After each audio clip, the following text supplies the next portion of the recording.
Now, this Fred Inabnit is a gentleman that I would really, really like to have known. But if I did, I wouldn't be given the program here, would I? Anyway, it's a retribute to this gentleman. And I mean, he was truly a gentleman. Let's go on to the next. Okay. And this is, guess who? Oh, where is my stick? Okay. You'll notice one thing about some of us, we don't walk with those little walking sticks that you see that are sold in the stores, you know, when you go 1, 2, 3 and they're up the trail. I always look at, I need a serious walking stick, and I want to be able to put it down the hill, and that's why that Fred and his companions, you're going to see in pictures, actually use these kinds of sticks, much taller than this one. And the reason they did is because when you are crossing a river like the Stillwater, or some of the even East Rosebud and Rock Creek, they were crossing those, and you try to put one of those little metal ones in the creek and it goes, takes off on you. This one here, when you're crossing, you can put that sucker in the creek, and you might be up to your waist, and you can move yourself across, and you can put your weight against it. They are a definite value, but they are designed for off-trail use. You don't really need them on the trail, of course. The other ones work real well, but I find out I can do on-trail sufficiently with this one. Okay, in addition to the walking stick, I'm going to put it here. His was referred to as an aneroid barometer. And an aneroid barometer is, I never got the opportunity to use those. I used some that were maybe a foot around, registered down to a foot in elevation. And his aneroid one would be very sufficient to get really good elevations, but they made simpler ones later. And I used this when I did my mapping. They didn't have GPS. Long before GPS came out. And the barometers were very, very useful for me, same as it was for him. Okay? Now, we're going to go on to the next shot. Okay, this is old Fred himself. We'll move this. You can look at this yourself. Can everybody see that from all the way in the back? Is it? If it can't, don't be afraid to move forward a little bit. He was born in Switzerland, and 3 years later he moved to the U.S. with his parents, and he became a teacher back there when he was in Indiana, Wisconsin eventually, and then 1890 moved to Montana. Interesting that, and we'll show you a picture of U-Bet. And how many has ever heard of U-Bet? Well, if you did, you wouldn't be here. It's long ago. Okay, 1893 moved to Billings, and then in 1895 he was married. We'll go into his family a little later. 1911 he started his own business, and in 1912 he really started with his service as school trustee, president of the school board, and he served 2 terms as county treasurer, and from 1916 until his death in 1928, he was the county clerk of court. And some people can type and some people can't. Okay. So anyway, good old U-Bet. U-Bet was a pretty interesting place. It was. According to the internet, it said it was the most important stage station in Montana. Well, I don't know about that, but it must have been pretty important. It doesn't exist now. It's just a few miles north of Judith Gap and about 3 miles west of Garnale, if you know where that's at. There's not a single building there. I drove out there and looked around, there's nothing. And but anyway, it had a post office, blacksmith shop, ice house, saloon, stage, barn, stable, everything. I mean, it was in business. Then when the railroad came through, it died, just like a lot of other places did. Okay.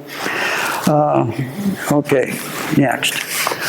Okay, Fred's father was a cabinet maker, and he knew the art, and you can probably read this too in wood carving, and it's amazing. And eventually, finally, the family sent me a picture of this merry-go-round, and it was a beautiful merry-go-round. And he also, I've got pictures of some of these clocks that he meant. These tall, beautiful clocks that he carved. Okay, Fred apparently followed in his footsteps, as the following picture is going to show you a little carving that he did. Actually, it was prior to 1902. And it is in the Yellowstone Museum down in Billings, okay? And this is the clock, and it was donated here by Eugene Elliott of Billings. And I thought it was pretty cool, pretty neat little carving. All of that all the way through. Okay, Fred had a long history of public service, and pretty impressive. Like we talked about 1912 and 1916, and unfortunately he died just a few weeks after he was elected in 1928. And one of the reasons that he was acknowledged and recognized as the person he was, not because he necessarily was a great mountain climber or anything like this, it was the kind of a person that he really was. He was a man, he was always kind, considerate, sympathetic. And as an officer of the court, he was courteous and obliging to judges, attorneys, etc. And in the conduct of his office, he was thorough, painstaking, systematic, and accommodating. And so that just kind of sets the scene for him. Especially popular among the foreign people, speaking people, and because of course, you know, he came from Switzerland himself. His demeanor was modest and unassuming, devoted man he really was, and he enjoyed a wider circle of friends and was loved by all who knew him. His participation in fraternal organizations enriched his and the lives of many, many people. Okay, he married Nellie Keating in Lewistown in 1895, and they had two daughters, or he had two daughters, Margaret and Doris. They're both gone. Margaret's living child is Janet Chappell. She lives in California, and I communicate with her still on an occasion. And I can remember one of the first times that she walked up to and talked to me, and she saw everything that I had on Fred, and she says, "You know more about my granddad than I do." And I probably had communicated with over 20 of the relatives, going clear back to Wisconsin and all over Montana and everywhere. And big family, great people. And her daughter Beth now runs her business for him. And she ended up calling her business Granite Peak Publications, based on the background that of her granddad, who was so interested in that. And we knew at one time that Doris's child, Judy Elseth Nelson, was alive. We don't know exactly today, but we knew when we first put the program on that she was at that time. Next. Okay. Of course, everybody in this room has seen that from the highway as you're looking across at the tooth. And of course, it's said to be one of the landmarks of the name. That tooth and many others, of course, and as you know. And I believe, Pete, that's whitetail, I think, in the background there. And of course, I'm going to have to ask the expert, right? Okay. So maybe it's because he was from Switzerland or not, but he had a definite interest in the mountains almost immediately after he moved to Billings. Next. And this, I don't know if anybody's been up on top of Basin. That's a vertical angle benchmark. That's by the USGS. And it shows the elevation, and that's immediately above Basin Campground, you know, right up the West Fork. And from these are taken from Columbus, and so we can't quite see from the location we took this. And the reason this picture was taken from where it was is because that not Lewis and Clark, I say just Clark, came down the Yellowstone, you know, in 18 1906, and he said the mountains, he talked about these mountains, and they were all covered with snow. And he got to this particular location. We knew where it was from his notes, and so I stood at that same location and took the picture so I could see what Clark took when he went down there. And it was amazing. He literally, how many, all of those peaks he's climbed. We've seen it in Reading that we claimed 50 peaks in the Beartooth. Now, I don't know if that's true or not, but it's a lot. But anyway, next. And as you go across, that he literally was in each one of these. The East Rosebud, of course, is one of the areas that, where he took off from more than almost all the others combined. Next. And of course the West Rosebud, he went up and down the West Rosebud and all to the mountains in the back, and then we'll show you pictures of some of that terrain next. And of course Mount Wood, named after A.B. Wood, who climbed it in 1898, and he eventually owned the Beartooth Ranch, where the mine owns now. Next. And of course he came down the Stillwater and even went up the Stillwater a time or two on treks. So obviously he spent a lot of time in about roughly 30 years that he's spent in the Beartooth. Next. So how did they get there in those early days? They jumped in their nice, yes, it was a four-wheeler, right? Yeah, and headed up here, right? Shifted gears whenever he needed, right, with these reins. But the very first treks up here was actually before 1900. And he was knowledgeable of the mountains all the way above East Rosebud, clear up as far as Rainbow Lake, we know, prior to 1901, because he helped lead an expedition up there. It was called the Story of the Wire Gold.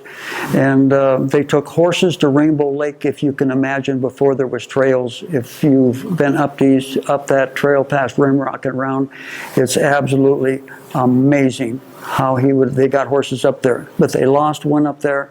They had to put it down, turned the other one loose, and when they got back to East Rosebud, the horse was there. And so how that horse got back on its own, they don't know. But anyway, that's how they got there. That was, at one time, was called Armstrong Lake, but that was more local. According to the USGS, in 1898, it was known as Rosebud Lake. And the very first association was the Rosebud Lake Association. And then it wasn't until 1923 that it actually became the East Rosebud Lake Association. And so the map that they got that name off is James Kimball map of 1898. And there's a copy of the Kimball map on that. So anybody that wants afterwards to kind of look at some of this, you can. And anyway, that's how they got there. Next. And one of the persons that he traveled with on a regular basis was a gentleman by the name of Baumgartner. And he was born in Switzerland in 1866, and he came to Billings in 1882 with the Yagans, both Chris and Peter. Next. He was a famous photographer. Well, one of the cabins that they got to on that very first trip that they really decided that they were going to make as a group, not just by himself, but he was going to get with some other folks and doing an extended trip considerably into the Beartooth Mountains. And so they got as far as what they called the Armstrong cabin. And this is Fred right here. Pretty rough when it gets blown up that much. It gets pretty grainy. It's an interesting cabin. When they got there at that time, Armstrong didn't own it. Armstrong had sold the place to a gentleman that was named of Chapman from Red Lodge, and then also the Yagans. And then they started the association, of course, and he was the treasurer for them. And anyway, they got there the first couple of nights and rested. I can imagine riding in a wagon all the way from Billings. You'd want to rest a couple of days anyway, wouldn't you? And when they got there, they slept a couple of nights, and they finally got really, really tired of the mice crawling over their face at night, so they decided to get out of the cabin. And anyway, there's two rooms. There's a back room, and there's no door between them. And you can kind of see a little bit of the back of that cabin back here, and then the front. The women stayed back there, and at night, and the men stayed. Was more of them in the front part. And like Mr. Armstrong says, there's no hanky panky going on in my cabin. Next.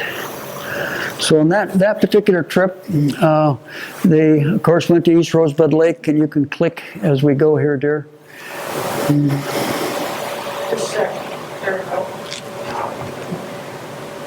Okay, and they went up to the mouth of what we called Snow Creek, and I'm going to show you pictures of this a little bit later, but I'm going to follow through on a map so you can kind of follow about where they're at. They went up past the Snow Lakes and climbed their first peak. There was Mount Inabnit. They climbed it, and then went all the way over to the ridge. And here's Castle, and then they went and climbed these peaks around through here and followed along. And then at this particular point, they could see from up higher up. They could look at Granite Peak, and then they went on down and it was pretty interesting.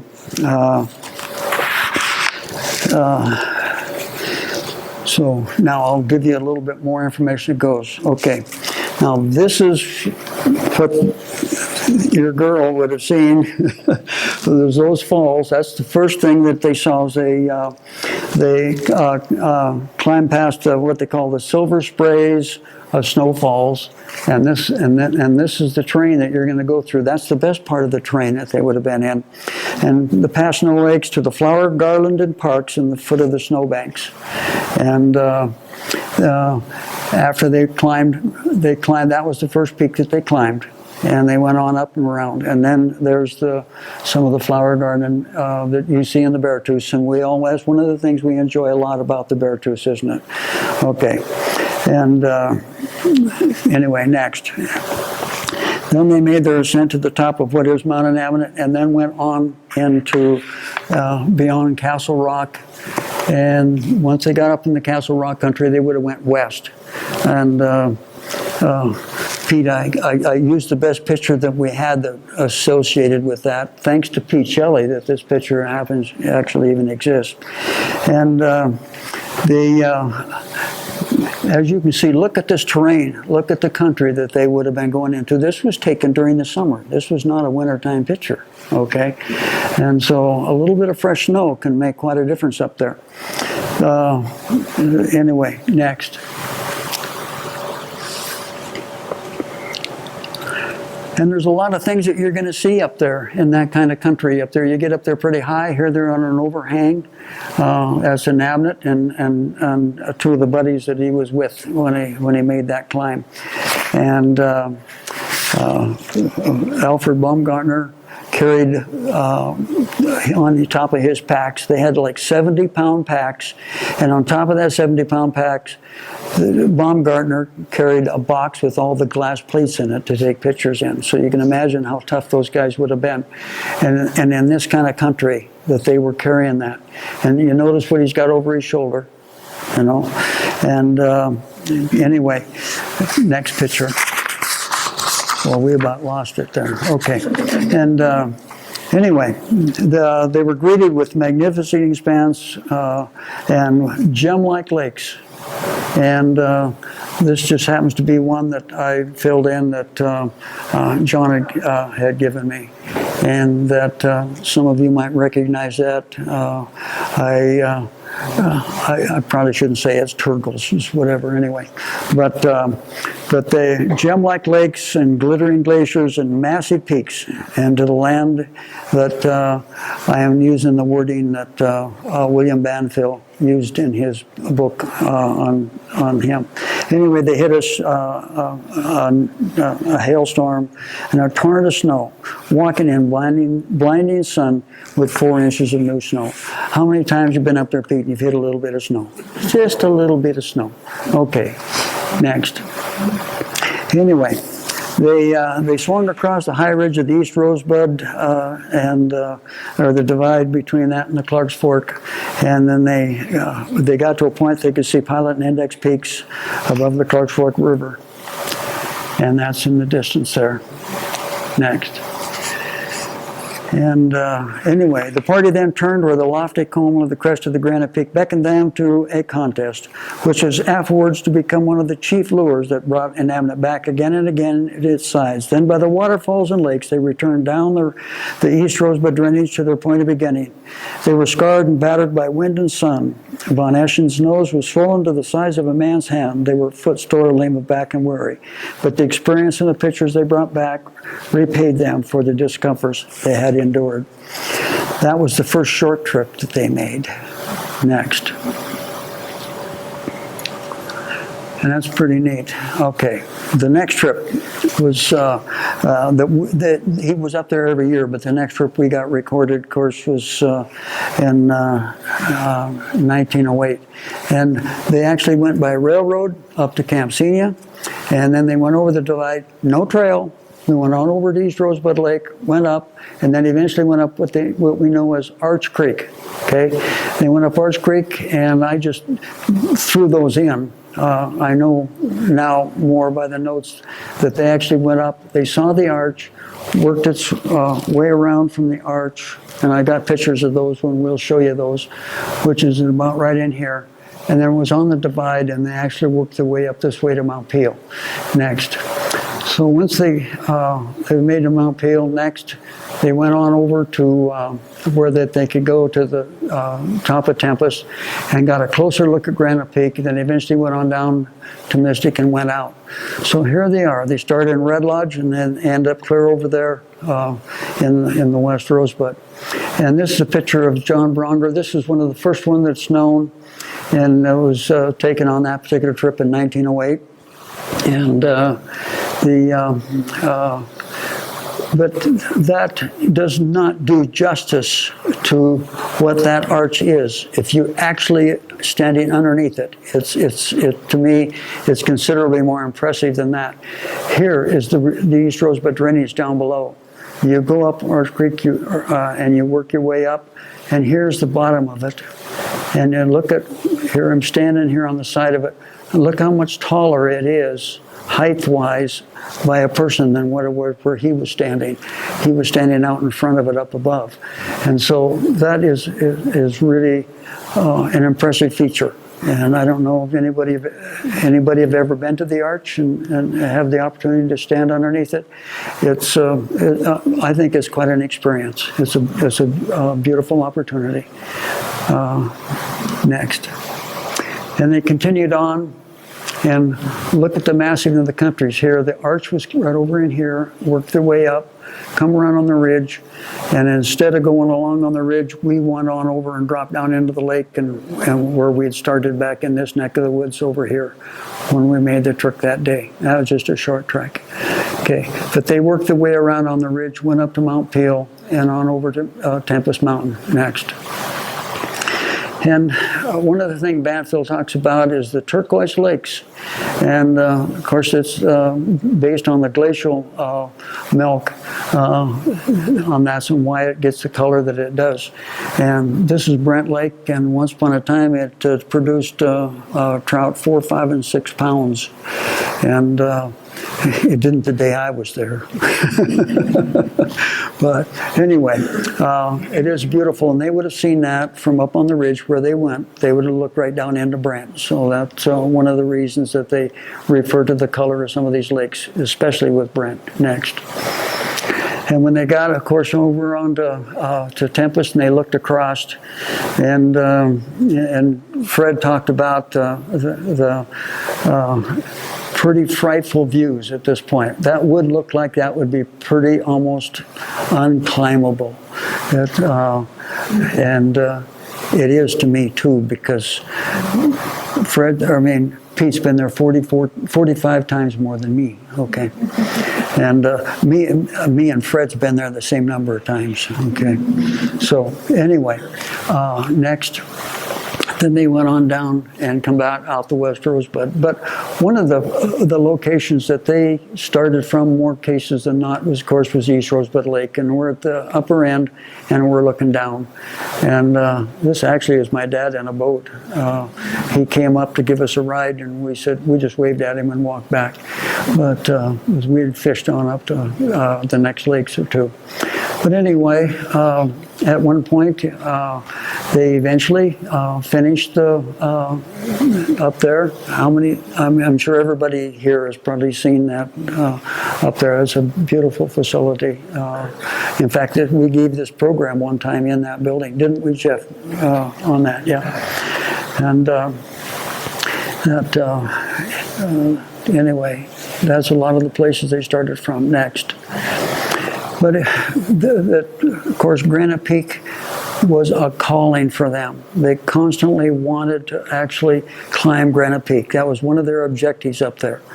And so this is John Bronger, and here's Fred, and I think that's Tom Sipes right there, and I think that's Ernst Vogel, who was actually climbed it in 1926, and we'll talk about it later next.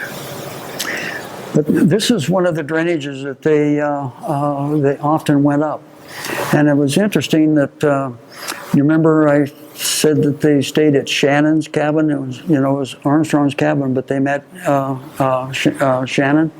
Well, Shannon is what they named this creek by, and it was just their own name.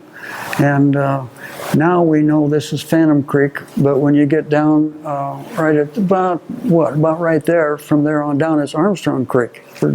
Armstrong had to be survived somehow on it. So that creek has got two different names on it. But you work your way up, and at this point, you're just about to break on over into Phantom Lake, and from there you can work your way up on top and go from there. But this is one of the drainages that they came up on a regular basis. In 1910, they made a serious attempt, and they went up that particular direction. They approached from Tempest Mountain, which presented frightful views. They thought that there had to be an easier look. I mean, there had to be an easier way up that mountain than that east side and that north face. But anyway, they did not get a chance to climb the peak, and so they just hooked on over and went to Cook City. Went by Grasshopper Glacier and went down to Goose Lake and went on into Cook City. That was just nothing for them. There's no trails, and here they are. Okay, so here we're going to skip a few years, and then here is one of the treks that they made. And I think I got a picture of a couple of the guys that were with them here a little bit later on. But in 1919, they decided to go ahead and go up the West Rosebud. And of course, we know the trail comes up around here and then works its way around and about right through here and comes around and comes down into it. This you can see where water's coming over the dam. And Jim Annan thought that since when they put the pipeline in for the power plant, that the very first year when they blew that out, they ran all the water in that fall big enough. They knew what the flow rates were up there, so they built that pipeline big enough to handle the flow for wintertime, and they diverted all the water through there. And that particular year, there was no water went over the falls. So Jim Annan says the falls are dead. They were been so beautiful all these years, and all of a sudden now we don't have those falls anymore. Well, it was only that one year they built the dam, and after that, then of course, this is in 2008, I think. Yeah, in 2008, when I was on the tram coming around. And you had to get just the right person to let you on that tram. But when we were kids, as long as you got there at like 6 o'clock in the morning, you could ride the tram. They didn't care who you were. And I don't know how many times, dozens of times we rode that tram where we were there at 6 o'clock in the morning. And one time my coach said he was mad at me because I was driving, I drove too slow and I got there too late and we had to walk. And he let me know it. Anyway, but it's a beautiful falls. There's no doubt about it. Anyway, next. From Mystic Lake, they went on up past Island. And thank you, Pete, for the picture. And they went on up and eventually went all the way up onto Grasshopper Glacier and above Silver Lake and stuff. And Wiluna and Namidji. As you can see, early on in the summer, it's still got a little ice on it. And I've been in there later in the year, and it still had ice on it. It's getting up there in the air pretty good. But anyway, after they left Grasshopper Glacier, and they went around, and of course, from the with all the, it's so different now. How many's ever seen any grasshoppers in that glacier up there? I've been there several times and I have never seen a grasshopper in it. I think it's already down and then back up again, and so it isn't like it used to be. Okay, and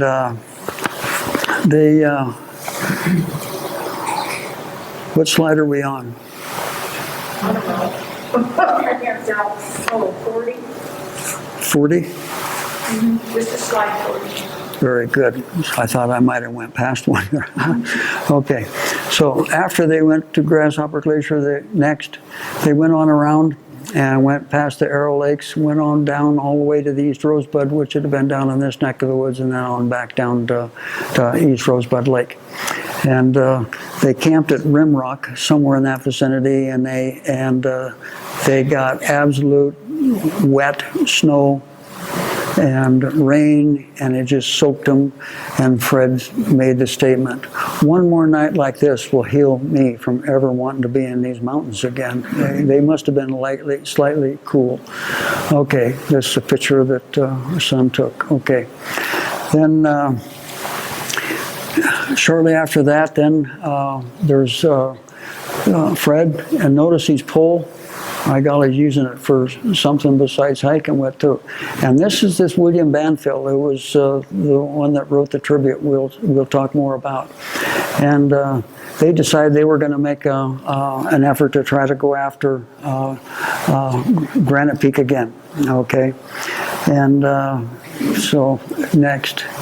So, of course, after he had looked at the north face and the east ridge, he wasn't sure that was how you should climb that peak. He was convinced that maybe there's got to be a better way up that mountain. So he went around to the south side, and this Joe took this picture from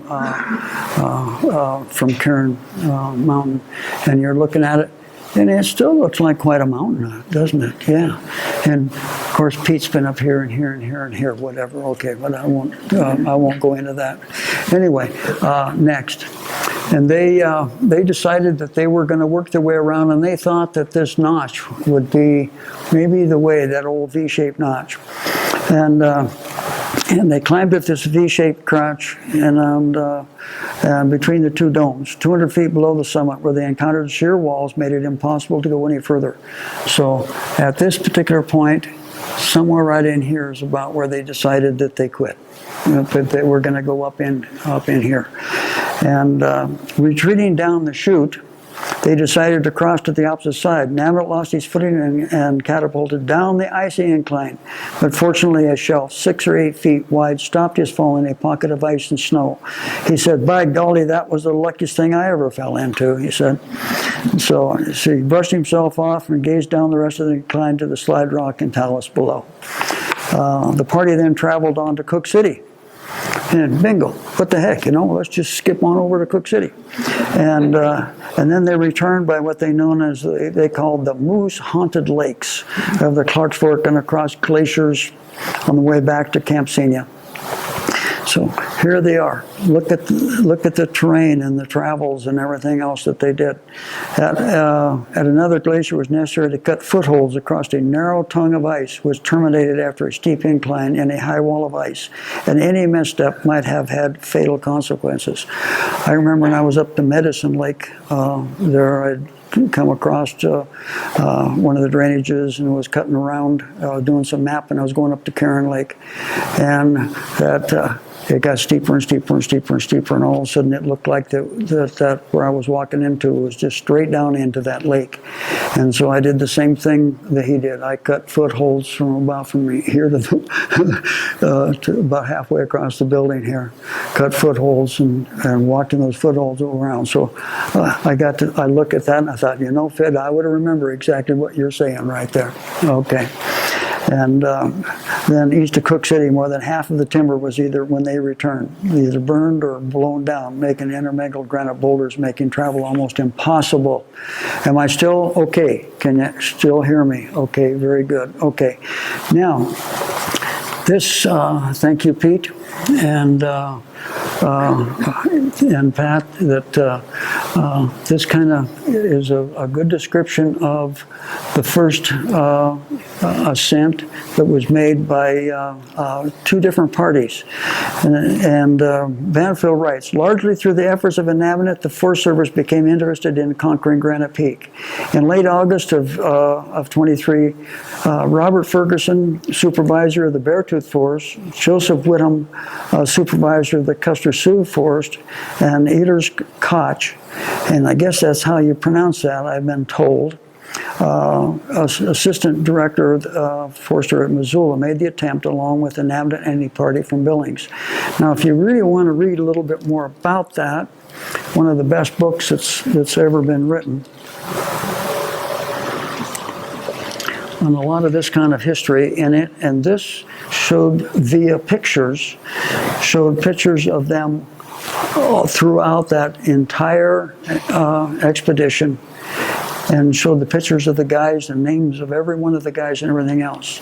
So this book has probably got 300 pictures in it. And if a picture is worth 1,000 words, this book is worth 300,000 words, 250,000 words. And I'll tell you what, it's worth it. I don't know how many own this book, but if you don't, you need to have it. I'm sure you sell it here. Come on. You do sell the book here? You better sell the book here, because this young lady wrote the book. Thank you, Patty. I mean, I can't believe how much I have used this book. And what's the name of the book? Oh, the name of the book is called Images of America, Beartooth Mountains by Patty. Okay? You've got to get that book. So when you leave here, you go buy a book from Patty. Okay. Anyway, the group gathered at East Rosebud and took pack horses to a point on the plateau, and currently known as the Froze to Death Plateau. Okay. I don't know how it got its name, but I'm guessing. And the next evening, they had a council of war. And it was interesting how William Banfield used his wording to describe what was taking place, I'm sure. And on the shores of Avalanche Lake, which at that time was on the opposite side where we have Avalanche Lake now. See how names get moved around a little bit somehow accidentally, and on the map that we've got in here now, it's called Lowry Lake, or it's one of the granite lakes. And on the morning of August 29th, the three foresters approached the peak from the southeast ridge, while the Inabnit party approached from the south at a point to the right of their attempt of the previous year. And they included one of the other gentlemen that was from the Forest Service, so he had joined Inabnit.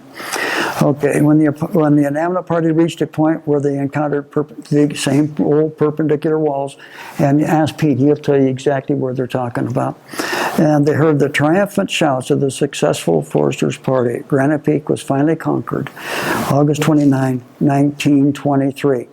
It must have been a disappointment to Fred to not have been one of the first to reach the summit, but he never ever showed any resentment.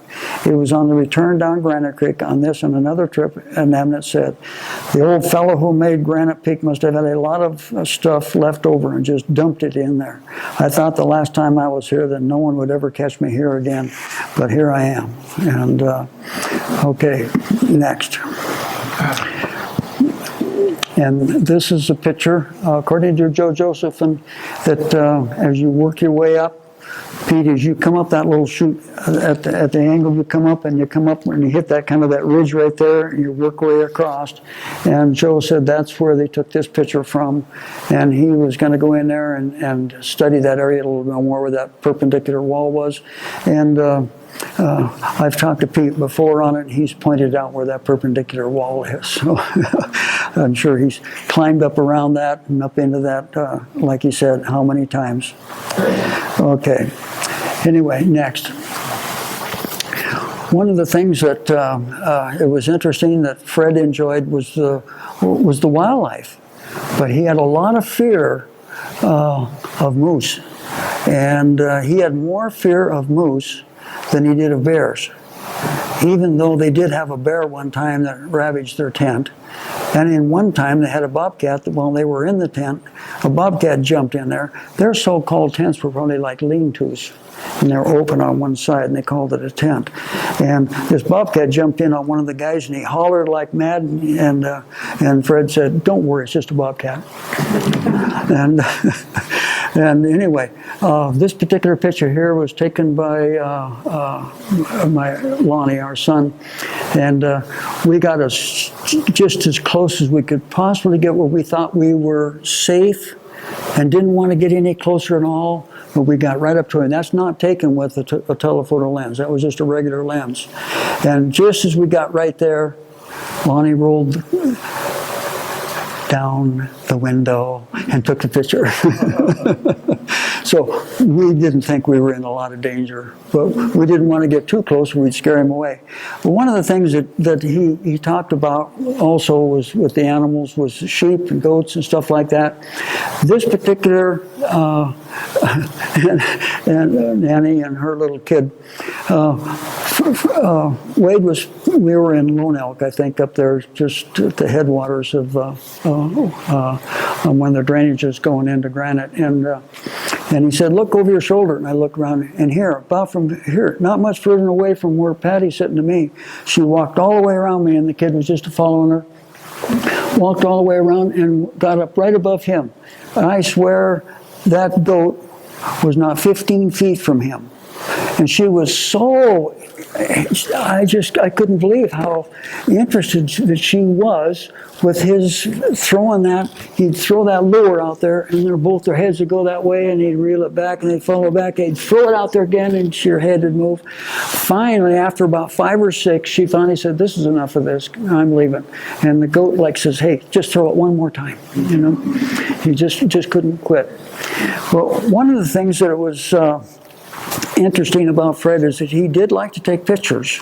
They eventually must have developed cameras over and above the big glass plates that a bomb gunner used to take. And so I'm sure they had those little box cameras at that time and whatever. And he would get out of his tent and then go out and watch the sunrise. And then this one, he says, "Oh, fellers," as he comes back to the tent, he says, "Wake up," he says, "I think I got some real pictures." And this was up, I think we were at Lower Arch Lake, on the drainage kind of going up towards Little Arch. And we were camped back in here, and this was years before I ever knew anything about Fred. And I'd get out of the tent doing the same thing Fred was doing and wait for the sun up and get pictures of it. And that really I don't think even did justice to what that was that morning. But that sun hitting that was just phenomenal, just beautiful. But he talked in his book about how Fred enjoyed the scenery and the mountains and the lakes and wait till he get a good caption of a good picture. This is up the West Rosebud at Frinkle. How many's been up to Frinkle? And And that night, it was really, really pretty. And that picture doesn't do justice because that mountain looked just about that color on it. My camera didn't do good. And he'd even comment about the pink snow. That's about as pink as you're going to get with it. It's a little on the red side. And not anything you want to dip your cup into. But he noticed how those kinds of things when he was up there.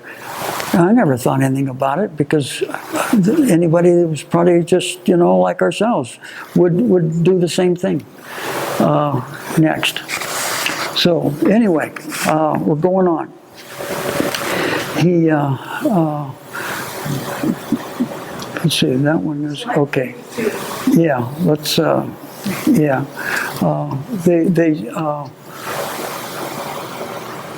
yeah, okay. I had to catch myself here just a little bit where I was at. They took a group of these guys, and we're going to show you some pictures of these guys that made this trek. An amazing, absolute amazing trek. And they took the train up to Red Lodge, and Al Krumquist picked them up and drove them up to Camp Senia. And Senia, of course, the name of Senia it was named after his wife. And then they used a couple of pack horses to go from there up next to Timberline Lake, and then from there they were on their own. And Margaret went back with the horses. They climbed Silver Run Peak. That was the first peak they climbed. Then they climbed the other peak on the way, and I just shorted it and went on down to Ritual Lodge, stayed there, and then they went on up. And actually, they went up all the way to Ritual Lodge, and then they went this way, actually, because I didn't put all of these in there as close as they did, but they went up and they went by this particular lake, went right on around, went around right here, and actually right down. And I know exactly how they went because Banfield, amazingly so, in those 13 days,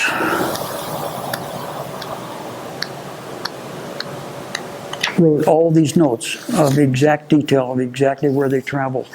And we accidentally encountered this because William Banfield had nephews that I went to high school with. They didn't even know they had an uncle because he died before they were ever born. And so we got a hold of one of them. One of them got a hold of one of the other ones, and one of the aunts had the original notes, and so she retyped the notes for us. So that was pretty phenomenal.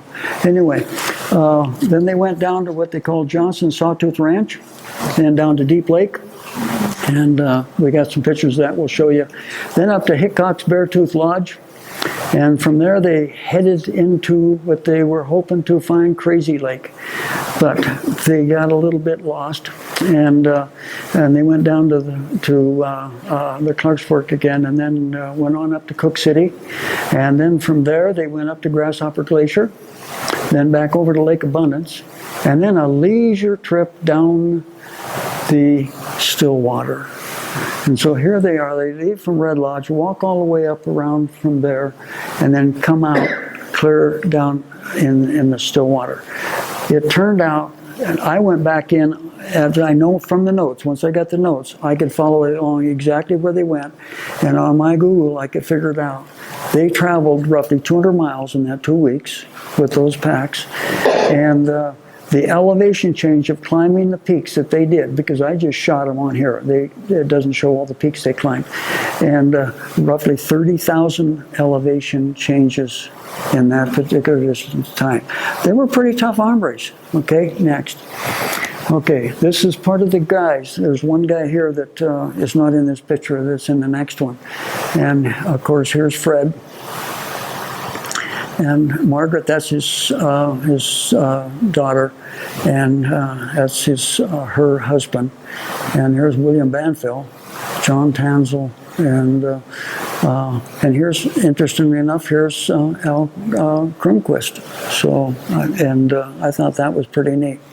Okay, then they had the horses. Margaret and Senia went back, And the picture got kind of, wetted, but anyway. Notice they had a little different pack at that point in time. See, some of the packs, quite a bit different. They were starting to get into a little bit more modernization with their packs. But notice the back. You want to go back? Yeah. But notice their poles. Look how tall that pole is. They didn't mess around. When you're up and you're off trail and you want to put that pole down to help balance yourself working your way around, those long poles are amazingly an advantage, okay? And then from there they went up past the Hercules pillar and around and then climbed that peak and then went back on around and made the trek that we're talking about next. And this was his pack, okay? Next. And next, and of course Baumgart always carried that big supply of photographic plates. This particular pack frame is what they call a Trapper Nelson's Indian jackboard, manufactured by Charles Traeger in Seattle, Washington. I thought that was pretty cool. Next. And this is Charles Weldon, down at the museum when we were down there looking at some of his stuff. Anyway, remember we talked about Johnson's Camp Sawtooth Ranch? This was sometime after 1923. Gary Bradshaw gave me this picture because his family took that over after Johnson retired from it, and then the Bradshaws lived in Luther, and he said they'd have as many as 40 or more horses, and they'd leave from Luther, and they would trail those horses all the way up, and then all the way into Camp Sawtooth, which is just above Deep Lake, and so that was pretty cool. Here's a picture looking down that Gary had given me. And I've been down to, with Gary, down to Deep Lake, and I've been to Deep Lake from this direction down here, and up this way. I've been from this other side, and then down to here, and then down into it too. So I've been into it from different sides when I was mapping that area.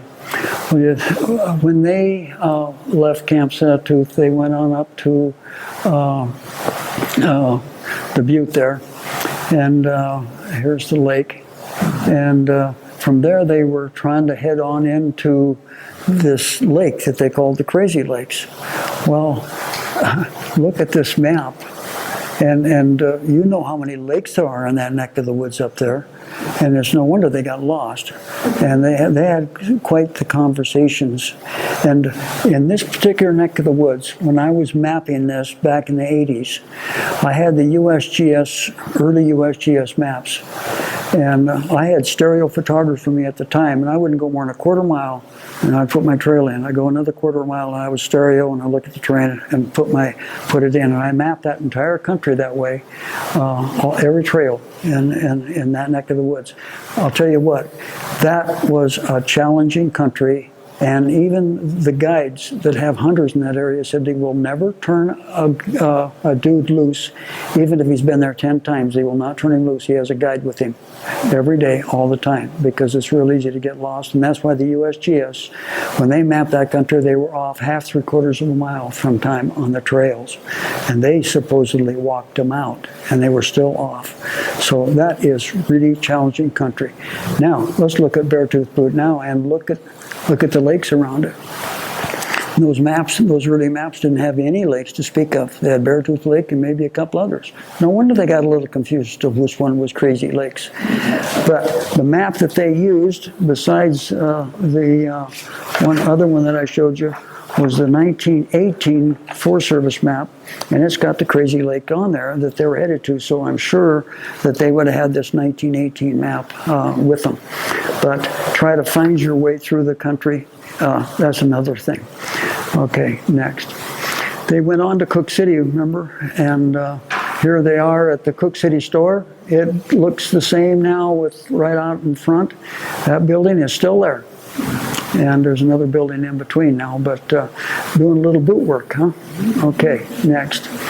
So the following year, 1926, they started from a different route. Down they started up the Stillwater from the Beartooth Ranch, and they were going to go up into the Lake Plateau and start walking some of this country up in here. And they climbed these peaks up in here, and then they went to Cook City, climbing the peaks in between.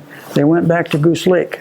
But when they got to Goose Lake, they ran across a gentleman named Norman Clyde. What slide number are we on?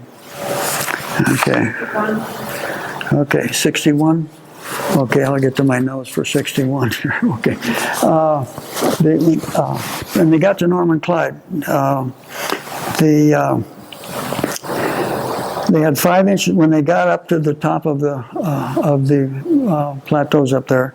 They had 5 inches of snow on the ground the next morning at Wounded Man, and so you can imagine what it's like climbing from then on. They took the horses back on some of them. The other ones went on to Goose and Glacier. And when they got to Goose, this Norman Clyde was a Sierra Club climber, accepted Inabnit services as a guide to Granite Peak. Okay. Then he and Vogel then made the second successful ascent of Granite Peak, and Inabnit and Rickson did not make the attempt. Okay. Okay. As you can see there, they went, after they left Granite Peak, they went back on down to East Rosebud Lake. Okay. Now, and this is a picture of John Bronger and his wife a little later on in life. He was a guide. He actually guided in Switzerland. Next. And then his son, and there's pictures of his sons being with them up there. They had a ranch and actually Bronger named Alpine, and his ranch is the Teal Ranch below there as you're coming into East Rosebud. Okay, next. Here are some of the guys. Notice the packs and notice the poles and some of his companions. Same way here. Next. Yeah, we've got some notes on this one. Which one's this one? 65. What slide? 65. 65. No, there's no notes in 65. I got 63 and 66. 67. I'll have to go home and get that note. I'm sorry. Okay. And, okay. But this, Fred Krieg gave me this picture, and that, I think that's his dad, isn't it? Pretty sure that's his dad. Yeah, it would have to be, because Fred's still alive with us. Okay. And John Tanzel and with Fred and Anna. Okay. Now, Next. this is hard with this one. This is What's that? This is 66. Okay, 66. Very good. I'm glad you said that. Okay. Okay. We'll go on into the next one. Then it says, okay, his last journey, and I don't have pictures of his the attempted ascent in 1927 of Gannon Peak in Wyoming, but anyway, they made an attempt. Unfortunately, the weather did not cooperate, and the party had to turn back. They returned back to Yellowstone Park. His horseback ride up Dinwiddie Creek. The horse he was riding was, it was noteworthy. He was riding a steed called Lightning, who was anything but a credit to the best equine traditions.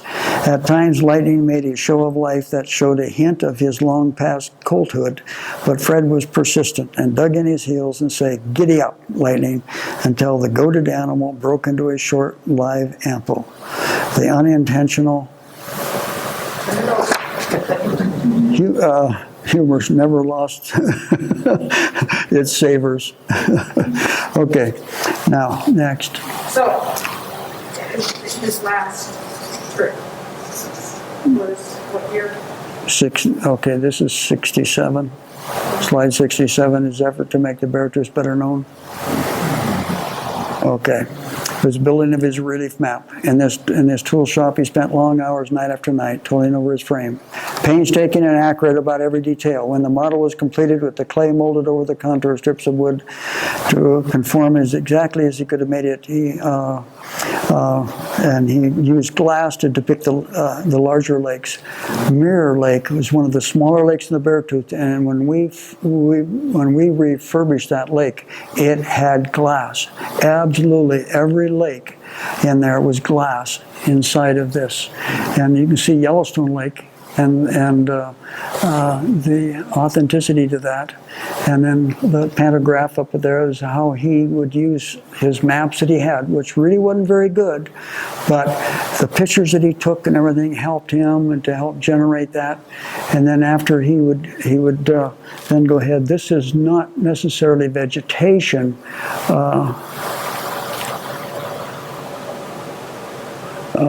Down here of being noted by its color. This is more the terrain above timberline. And here's the Tetons down here. This is Yellowstone Lake. And he was still working on this map. He started in 1922, and it was used at the Outdoor World's Fair in 1925. And then even later on in other exhibits and stuff. Anybody that wanted to use the map could.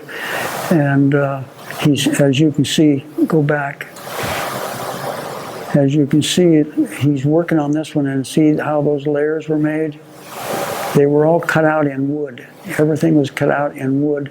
And then he would then go ahead and use the, and mold the clay over it, and then carve into the clay so they would match the topography. And I have gone in and I have worked on this map extensively, and I found out that the detail of accuracy is absolutely amazing. And I've got multiple pictures here of it if you'd like to see it next. But here it is. And here's the Beartooth. And this is down into Wyoming, down into Cody. And here's the Tetons down here, and here's Yellowstone Lake.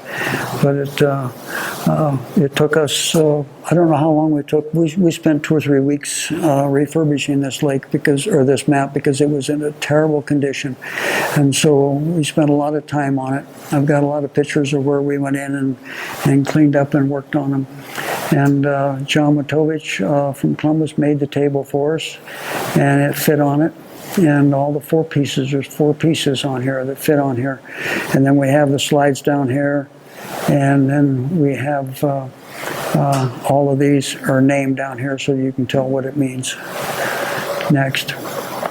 And this is in the museum there. We'll get into this here in just a few minutes, but if you're there in Columbus at the Museum of the Beartooth, page by page just goes into the history of the map and great detail how he made it. Next. Okay.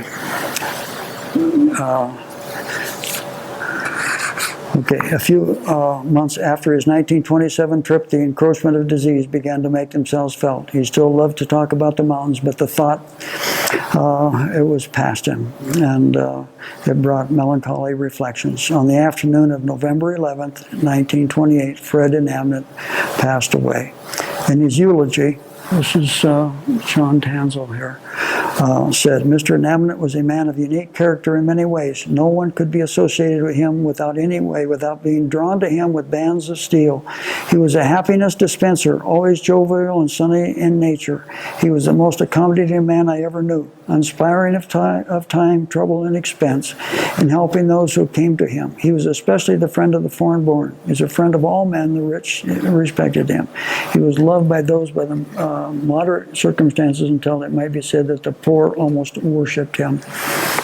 As Mr. Inabnit climbed in the mountains with an ambition to scale the loftiest peaks, so his character seemed to rise above all the mean thoughts of life and found place for nothing but noble themes. He loved the Beartooth Mountains, and their boundless nature became a part of his own character. I know little of his creed, but his life was that of a Christian, a man of noble attributes, akin to the mountains that he loved. And next. We won't have time for a few questions yet. Okay, yeah, we're about done here. Okay, I'm sorry this is taking so long here. Okay, shortly after his death,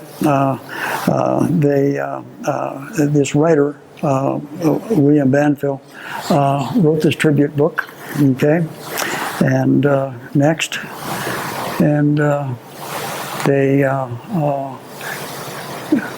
this peak up here, they actually then went ahead and named it after him. They had went all the way through, and then they had this dedication. Then this tablet was made up, and they had this tablet made, and they were going to take this tablet. 31 pounds is this tablet, and we weighed it, Jeff, and I remember giving it to you down there that day. And they were going to put it up on top of Mount Inabnit, but they only got as far as the Snow Lakes, and that was as far as they got with it. Next, and this is where they plotted it, and anyway, of course, this is one of the Brongers there, and this is where they plotted it, right in that lake. They put it on there, had their flowers with it. Okay, but later on, the tablet, as you can see, became really abused. It came off the lake, and it was eventually carried up there, and then Wayne McLean. At this point, see, it was really getting to where it was really tough shape. And he climbed up there and left a tablet there. And he placed this register up there later on. I think he did it in 2014.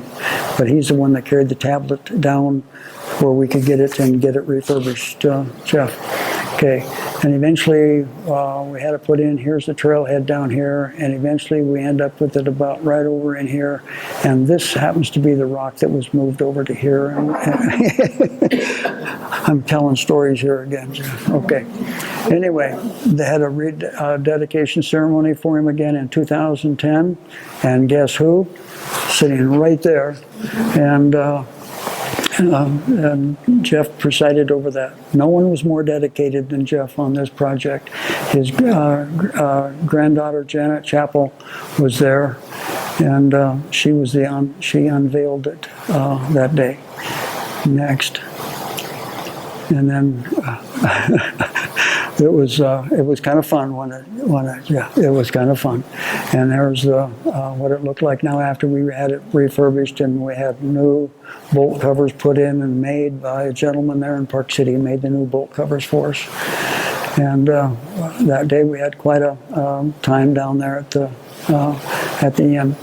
And then eventually Donna Sullinger from the Forest Service. That's pretty impressive, the work that she did, wasn't it, Jeff? And she put it together, took pictures, and Fred and all. And eventually we got that then dedicated, and here's Jeff and Janet, and then Trouty on it. And I don't know his name, I'm not sure. But anyway, it's the only one that we didn't know. But that was a lot of fun. Here's the trailhead. So if you ever go all the way up to the upper trailhead, it's just short of it, and you'll see it. Okay, next. That's it. Okay.